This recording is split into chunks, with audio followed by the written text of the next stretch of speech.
अंदरूनी कलह से जूझ रहा पाकिस्तान बहुत जल्द शायद टुकड़ों में बंटने वाला है। ये मात्र एक संभावना नहीं बल्कि हकीकत हो सकती है, क्योंकि पाकिस्तान के 3 अलग-अलग प्रांतों से विद्रोह और अलगाववाद की आवाजें उठनी तेज हो गई हैं।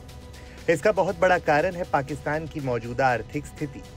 दरअसल पाकिस्तान लंबे वक्त से कर्ज के बोझ तले दबा हुआ है और अलग-अलग देशों से लिए हुए इसी कर्ज के सहारे पूरा देश चल रहा है। आलम यह है कि दुनिया को आतंकवाद परोसने वाले देश पाकिस्तान के पास खुद के नागरिकों की थाली में भोजन परोसने तक के संसाधन नहीं बचे हैं। ऐसे हालातों में देश के अंदर विद्रोह की आवाजें उठना लाजमी है और ऐसा ही कुछ हमें पड़ोसी देश के अंदर देखने को भी मिल रहा है, जहां एक तरफ बलूचिस्तान है जो लगभग 7 दशकों से पाकिस्तान से अपनी आजादी की लड़ाई लड़ रहा है, वहीं दूसरी तरफ ऐतिहासिक सिंध प्रांत के लोग हैं जो पाकिस्तानी हुकूमत के उत्पीड़न और अत्याचार से तंग आ चुके हैं। और इसी कड़ी में तीसरा प्रांत है पाकिस्तान का गिलगित बाल्टिस्तान, जो पाक अधिकृत कश्मीर यानी पीओके का उत्तरी हिस्सा है, जिसका पाकिस्तानी हुकूमत पर सौतेले व्यवहार करने का आरोप है। सबसे पहले बात करते हैं पाकिस्तान के बलूचिस्तान प्रांत की। बता दें कि बलूचिस्तान लगभग 7 दशकों से पाकिस्तान से अपनी आज़ादी की लड़ाई लड़ रहा है। अब पिछले कुछ महीनों से बलूचों की विद्रोही आवाज़ और बुलंद हो गई है। हाल ही में बलूच नेता मीर यार बलूच ने बलूचिस्तान की पाकिस्तान से आज़ादी की आधिकारिक घोषणा कर दी थी, जिसके बाद से बलूच लड़ाकों और बलूच लिबरेशन आर्मी के हमले पाकिस्तानी सेना पर और तेज हो गए हैं।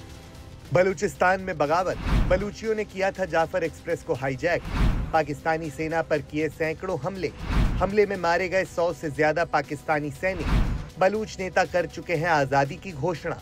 अब बात करते हैं पाकिस्तान के दूसरे प्रांतों की, जहां विद्रोह की आवाज लगातार बढ़ रही है, जिनमें से एक है पाकिस्तान का सिंध प्रांत और दूसरा है गिलगित बाल्टिस्तान, जो पाक अधिकृत कश्मीर यानी पीओके का उत्तरी हिस्सा है। बता दें कि सिंध के राष्ट्रवादी समूह और आम लोग पाकिस्तान की सरकार पर मानवाधिकारों के उल्लंघन के आरोप लगाते हुए आज़ादी की मांग पर अड़ गए हैं।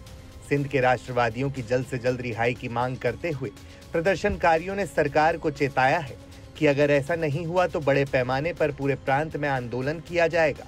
संगठन से जुड़े लोगों ने मानवाधिकार की रक्षा के लिए संयुक्त राष्ट्र, एमनेस्टी इंटरनेशनल और ह्यूमन राइट्स वॉच जैसी वैश्विक संस्थाओं से भी दखल देने की अपील की है। गिलगित बाल्टिस्तान में भी बगावत की आवाज बुलंद है।